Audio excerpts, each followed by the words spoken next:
Hello नमस्कार मंडळी, स्वागत आहे तुमचं माझ्या चॅनलमध्ये। आज अशी गंमत झाली की सगळा स्वयंपाक तरी झाला होता, पण आमटी होती करायची आणि अचानक मला जायचं होतं थोडं बाहेर।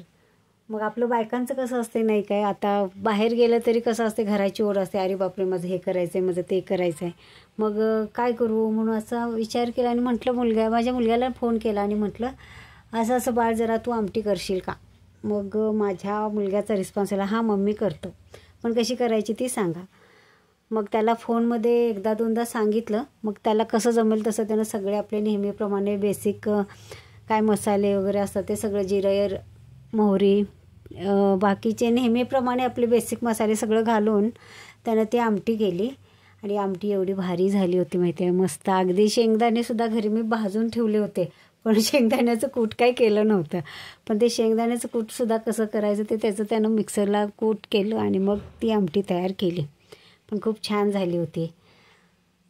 आणि भूक एवढी लागली होती की आल्यानंतर बाहेरून भात आणि आमटी खाल्ल्यानंतर इतकं बरं वाटलं माहिती आहे।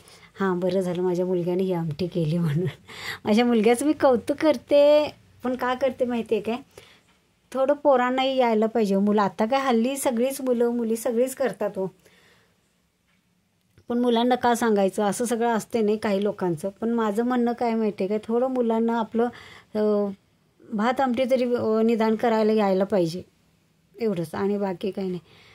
खूप खूप खूप म्हणजे किती सांगू, बरं वाटलं मला माहिती आहे, खरंच छान वाटलं। असं गेल्यानंतर अगदी भात आमटी आपल्याला असं कोणतरी देते, किती बरं वाटते नाही काय।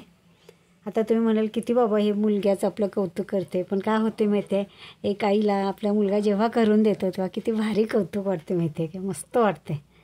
थँक्यू बाळ।